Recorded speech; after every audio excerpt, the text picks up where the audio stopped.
观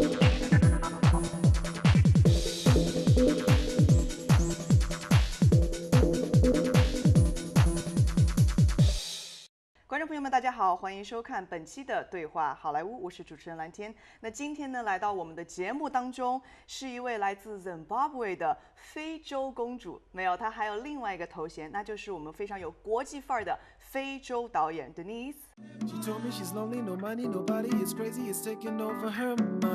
My name is Denise Ntombigaise-Khumalo.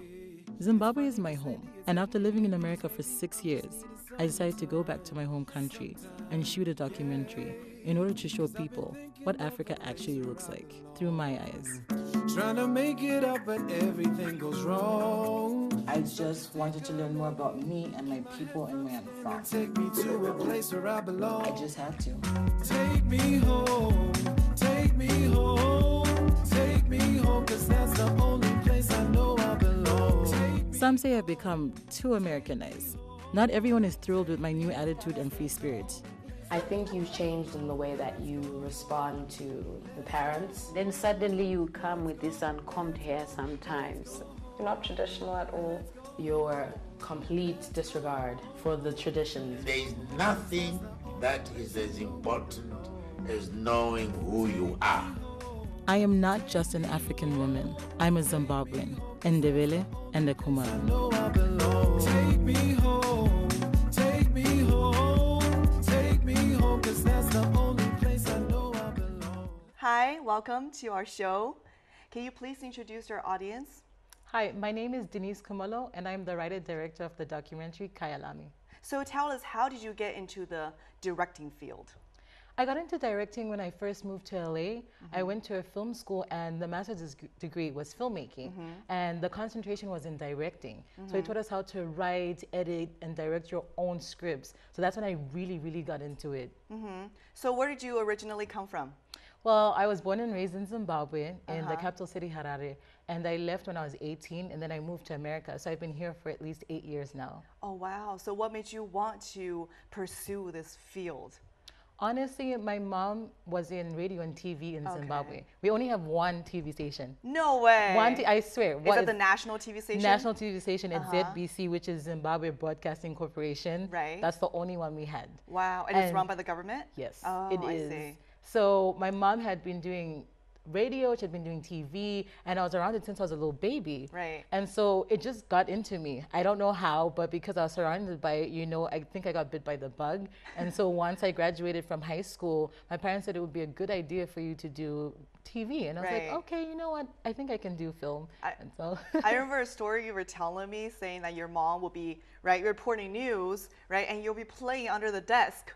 Yeah. How was that like? Tell us about that experience. So like we are right now, we're having this interview, and she would have me and my little sister right underneath the table. So we had our toys, and she's like, keep quiet. Once they say, action, you stop talking, you stop talking. So I didn't know, I was a baby, so I didn't understand. But now I realized she was actually filming and we were underneath the table. So that was like a fun little, experience for me as a child.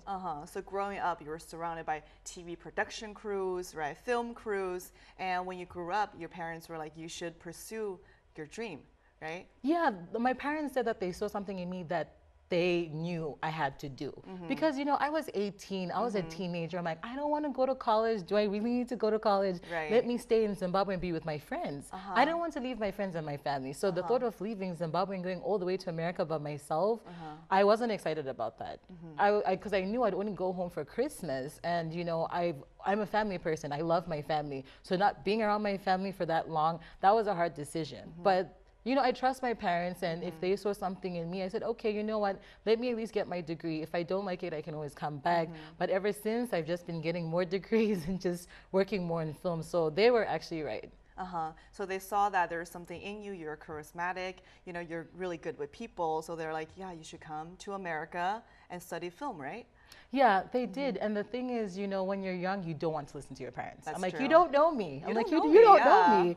And right now, what am I doing? I am 28 years old. I live in LA, and I have an award-winning documentary right now. Right. So they were clearly right. I know it hurts me to say it, but my parents were right. Let's trace back to your college days. So how was that experience like, aside from Zimbabwe? My college experience, honestly, it was a good time. Like some people have scary stories, but I moved here and I went to school in SUNY Fredonia, which stands for State University of New York. Yeah. So I was upstate, closer to Buffalo. Wow. So I was 15 minutes away from Canada. Oh, wow. So I was closer to You're Canada. technically a Canadian girl. Yes, I'm basically Canadian. So it was nice because I was excited, you know, because my family is really strict and they really want to keep me in this little bubble. So I'm like, freedom, I get to go and do whatever I want. So I was there, and it's such a small town and everyone was so sweet. Right. Everyone treated me so well because they knew I came from a different country by myself. The teachers were amazing. I made friends immediately. So I fell in love with the place. Right. And I stayed there for 4 years and I got my degree there. And I have friends that I'm still friends with now who've actually moved to LA. So I've made really good connections in New York. Can we just say, how is your English so well spoken? Well, thank you. Yeah. Zimbabwe was colonized by the British. Okay. So we have been speaking English for many years. Right. And because of the British influence, they would teach us British English growing up. So when I was a little baby, I would learn my ABCDs with the languages that I speak back home, which is Shona and Ndebele. So I speak 3 languages. Wow. So I would learn them at the same time. So the same way in LA, how you have to take another language, for example, Spanish, I had to take Shona, or you have to take Ndebele. So I've learned English since I was a baby. But you don't have an English accent, though. It's all American accent. Well, yeah, a lot of people say that. I've been here for a while. So, you know, when I first came, my accent was so strong. My friends always make fun of me. They're like, Denise, I didn't understand you for the first year. They're like, we had no idea what But you were English talking about. accents are so sexy, right? No, they are. I know. I wasn't Right? single that much in college, but but now, That's why. yeah, I've been here for way too long. So it depends. It depends on who I'm talking to. Okay. Like, you know, not that I put on an accent, but if I'm with someone from my country, my accent changes. If I meet someone from America, my accent's a little different. So it depends on You're who a I'm talking to. chameleon. Yeah. Yes, I'm afraid to admit it, but yes, I am a chameleon. So yeah, today I might sound like this. If you catch me with my brother or my sister, I would never sound like this. So let's talk about your documentary. So I know that you graduated and your thesis was a documentary. Why did you choose to do a documentary, or was that the only option that you had? So for my thesis, we had 2 options. You could do a narrative or you Okay. could do a documentary. Right. And the person that I am, I'm just genuine and I'm authentic. And Okay. I love the authenticity of documentaries. Right. You're not creating a character. You're just giving the people what's already there. It's more objective, right? Yes, and I love that. Right. So I said to myself, if I shoot here in LA, I can get good quality. Right. But if I go to my country, Zimbabwe, I have stuff that people have never seen before. Right. And it allows me to show people what my country looks like genuinely, because the media always portrays Africa in a horrible light. You know, it's Right. always like the starving kid, oh, please donate to us. And it's like, no. With the bloated bellies. Yeah, bloated bellies. And it's like, come on, guys, we're more than that. Right. Africa is a continent, and Yeah. our countries are so different. So I wanted to actually show them Zimbabwe and what Zimbabwe is like from my own eyes, not from anyone's point of view, but how I saw it when I was growing up. And when I go home once in a while, how it has changed and how it's progressed, because it's definitely becoming really westernized. Right. If you went to Zimbabwe right now, you couldn't tell the difference between an African-American boy and an African boy. They dress the same, they talk the same, they used all the same wow. slang, all the same lingo. That's insane, because America portrays Africa, you know, as a third world country.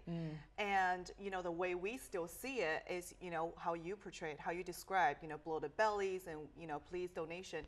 The reason why America does that is so that we could come in, have the privilege to kind of help the whole country. Definitely. But it's actually not right. No, it's not right. Right. And that's the thing. When I first came to America, I was upset with the Americans because I didn't understand how they could be so ignorant and be so rude when it came to discussing or knowing stuff about my country. But once I started living here after a couple of years, all they showed in the media was negative things. Right. One time I was watching, I think, CNN, and they showed Zimbabwe. And I have never seen the part of Zimbabwe that they showed. I have no idea where they went because I had never seen the building. It was just this run-down, horrible-looking place. And I had to call my dad. I'm like, I think I saw something on TV, and I don't know where that is because I that's grew not up my there. home, Yeah, that's not my definitely. home. Yeah. But they will find the dingiest places on earth. and say this is Zimbabwe. Right. And it's like, the Zimbabweans don't even know where that is, so that's not accurate. So I wanted to have something truly accurate from someone who was actually born and raised there. Okay. So then that's why I wanted to do this documentary, just give people a little piece of how beautiful my country is. Shed a new light to Yes. your beautiful home. And in the introduction earlier, I actually talked about how you are a princess Yeah. from Zimbabwe. So how does that come from? Tell us about your origin. So the truth is, my ancestry is from Shaka Zulu. Okay. His last name was Kumalo, and so the There is Kumalo a tribe. film about him. Yes, Yeah. it's actually on Netflix. It's called Shaka Zulu. It was made years ago, but it's an amazing, amazing film, and it talks about how he was as a king. Right. He was the king of the Ndebele tribe. That's the tribe that I'm from. Right. So we had to fight wars against like the colonialists and against the other tribes. Exactly. So that's where I come from. So that was hundreds of years ago. So then now we still don't have that, system where people have Worship worship the kings and the princesses. queens. So when you Yeah. go back to Zimbabwe, do people treat you differently? Honestly, they don't. They are aware of my history, but they don't treat me differently. Okay. But they do have traditional dances and, times where they celebrate this, where people dress in the whole traditional attire. And I actually do have that in my documentary, where you see people, dancing and singing in our native language. But it's Right. only for, weddings or birthdays, just like big ceremonial times. But on a regular basis, not really. Everyone just sees me as regular Denise. Do people treat you differently because you're from America, though? Yes, definitely. Okay. Once they hear, oh, she's in LA, she's in Hollywood. And she's a director, like a Yeah. big shot director, right? Yeah, some people definitely treat me differently, which is nice, of course, but at the same time, I'm a humble person. Even though I've achieved so much success, I'm still grateful that, I came from Zimbabwe, I saw what it's like, and I'm able to, put them in the spotlight in a positive way. Right. So for me, I'm just really excited I can do that, and I don't want it to get to my head. I don't want to be the typical, LA star. After they have fame, they forget where they're from. They've lost everything. So I just want to keep it true to my country and my people. That's really different because a lot of people, when they've, got awards from LA or, they have fame and all that glory, they forget where they came from, truly. So can you tell us about your hometown?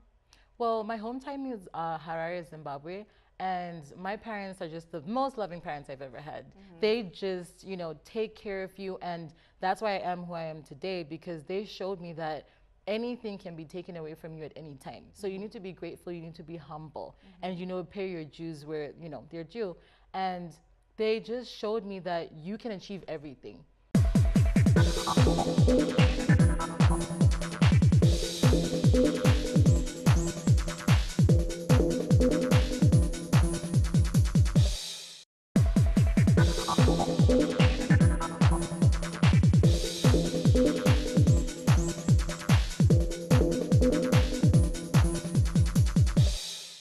So tell us a little bit more about the documentary, what it's about. Is it a differentiation between America and Zimbabwe, and how was your journey throughout the whole process? Okay, well, the documentary is surrounded about my growth. It's Okay. a self-discovery documentary. Okay. I left when I was 18, I'm 28 now. So I have changed so much. My country's changed so much. So when I'm here in America, people always say, are you African? You sound African American to me. You don't even sound like you're from another place. And then when I go home to Zimbabwe, people say I'm too Americanized now. Right. So, no matter where I go, I don't fit in. Exactly. I'm just too different. I totally than it. understand that. Yeah, it's like your accent, you're this, you're that. Yeah. And I am who I am. I will never, disown that, but I have grown. Whenever you grow, you just develop into a different person. So even if I was in Zimbabwe, I still would have changed in a certain way. And with change comes knowledge, it comes growth. So I'm happy I was able to do that. So in the documentary, you get to see my family. I interview my family and my friends to ask them. I always say the difference between old Denise and new Denise. So what was old Denise like and what is new Denise like now? And so now I'm more confident in myself. I'm more sure about things. So I showed them how my family grew up, how I grew up in the urban city, and then where my parents grew up in a slightly rural area, just to show you that I did experience a bit of both. I wasn't always in the city, you know, so that's what I think made me well-rounded, because I had a bit of both,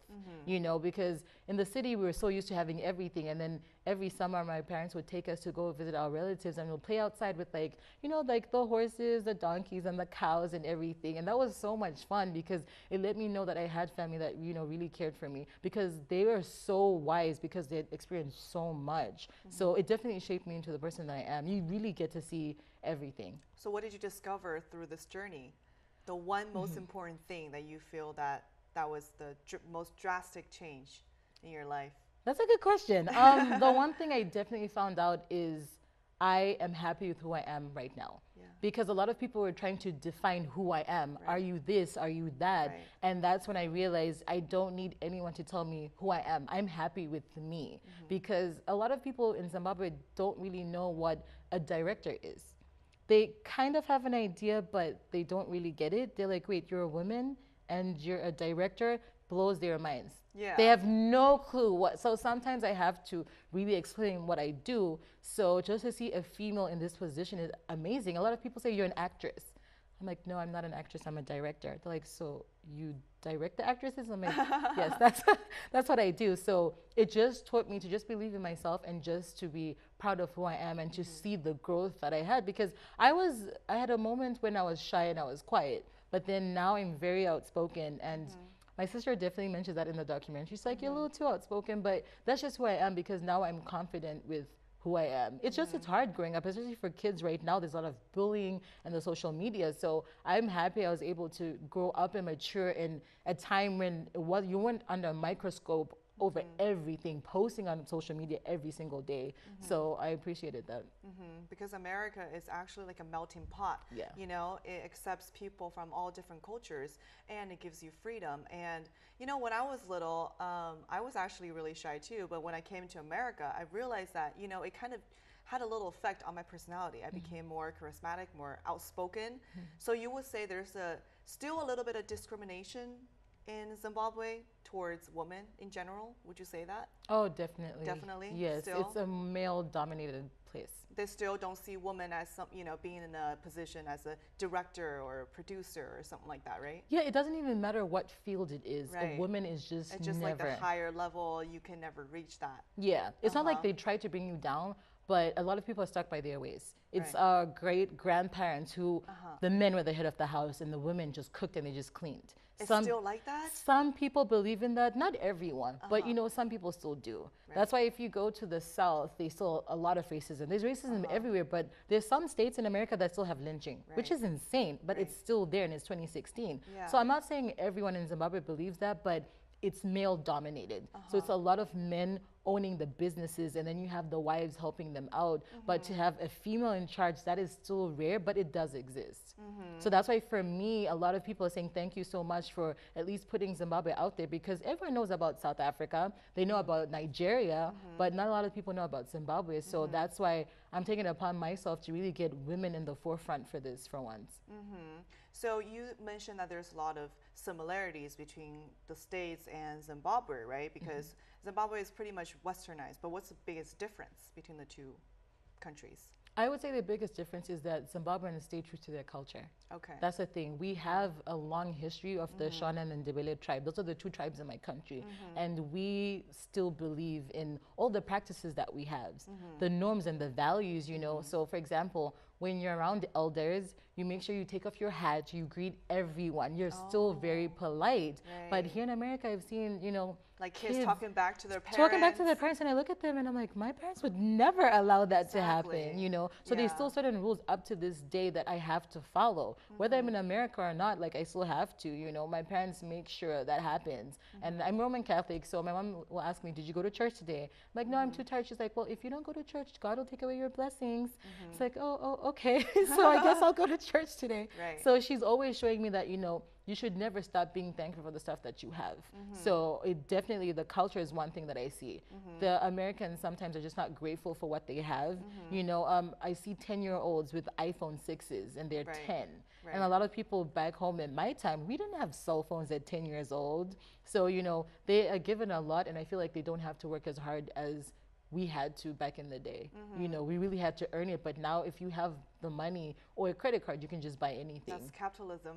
Exactly, And right? you mentioned earlier that you can marry anybody from a different race, from a different country, right, different color, but you can't marry another person, a person from a different tribe.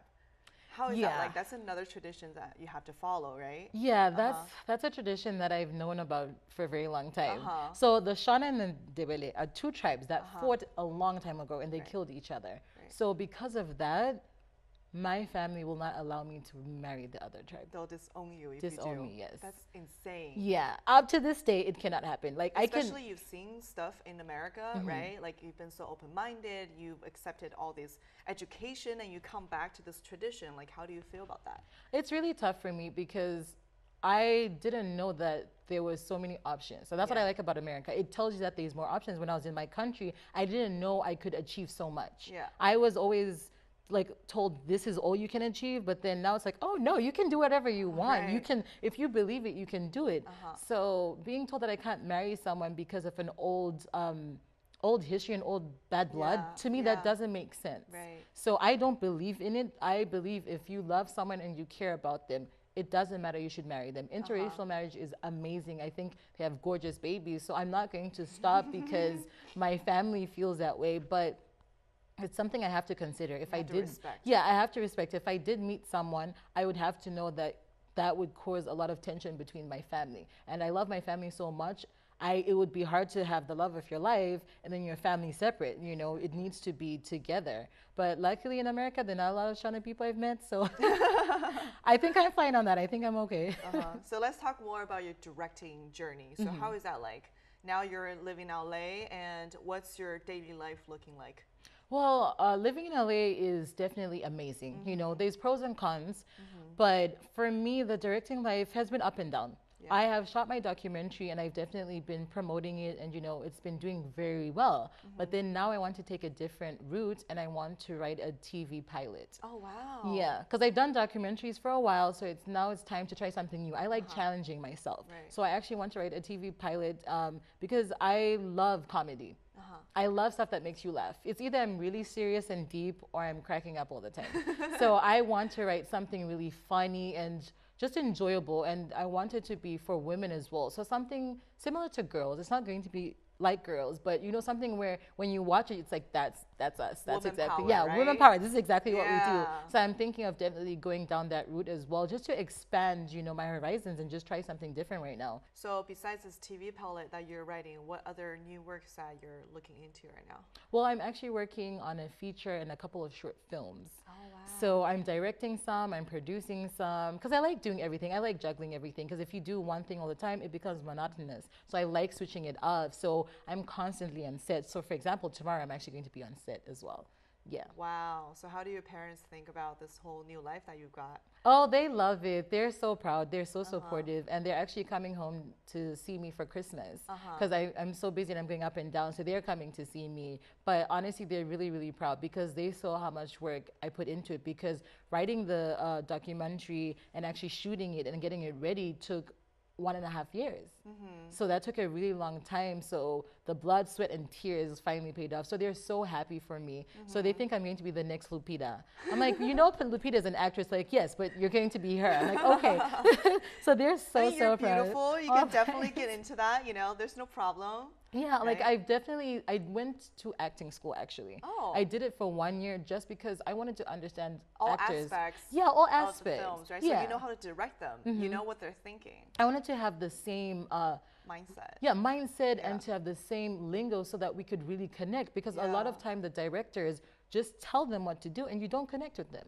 And that's the thing about me. I have a deep connection with my work and the people I work with, and I want the actors to really feel at home. So understanding that and the different techniques that I can use to communicate with them really helped. It opened up my eyes. It let me know how difficult acting is. I knew it was hard, but I had no idea how hard it was. So now every time I see an actor, I apologize. I'm like, I'm apologizing for all the directors that didn't know how hard it is for you to do what you do. So that was a big eye-opener for me. So that's the thing. I'm always trying new stuff, but the acting, I just finished the acting course 2 months ago. So that's what I was doing for a while. And trust me, it was the scariest thing I've ever done, but it was the best thing for me. For you to understand people and really connect with them. That's really different for a director to do. And so, Denise, where do you see yourself in 5 years?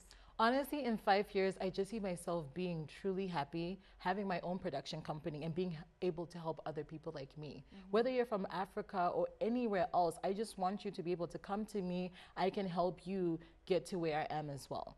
The one mentor that I do have is Kevin Hart. I love him. Yeah, he's hilarious. Your mentor? No, he really is way. because he was in the industry for 15 years and he was not famous. Not famous. 15 years. He was doing stand-up comedy, right? Yeah, he was doing stand-up, but in like small places, people didn't know who he was. Because he's too short. Yeah. I think looks actually matters. I know, he's so tiny, but I met him. That's cute though. That's his person. That's his That's look. so cute. It's Yeah, so that's his Kevin Hart. characteristic. Yeah, that's him. Yeah. And then I saw that he mentioned that it took 15 years of hard work. And after that, the last 5 years is where he blew up. And it was just because of determination and just working really, really, really hard. So right now he has a show where he goes to small little comedy stores and finds new talent and puts them on his show so that they can get exposure. And I think that's amazing. And because I watched this show, I met a Zimbabwean comedian. I saw him on the show, and so I added him on Facebook, and then he had a show here in LA, and so I went to watch his show, and so I connected with him, and then he let me know that this show that he was on definitely put him in the spotlight, and so a lot of people are trying to hire him now. And so that's what I want to do in the future, to be able to be in a position where I can help others in that way. Because he saw how hard it was for him, so he's definitely trying to help people. So I want to do that, get to the point where I can have my own TV station, radio station, production company, so that I can help people the same way. To pursue their passion, their dreams. Yeah, I was lucky enough and fortunate enough to have a family that could help me, but now I want to also help people when I'm in that position. So in 5 years, I want to be the Zimbabwean Oprah. Oh my God, you do kind of resemble her somehow. It just clicked in my head. Yeah. So that's what I'm going for. So thank you. I hope that does work out for me then. Wow. I really hope that works out for you too. That's beautiful. That's a beautiful, great, wonderful dream. I really hope it comes true. Well, thank you so much, Denise, for coming to our show. 好的，以上就是我们本期对话好莱坞的全部内容了。感谢大家的收看，我们下一期再见喽，拜拜。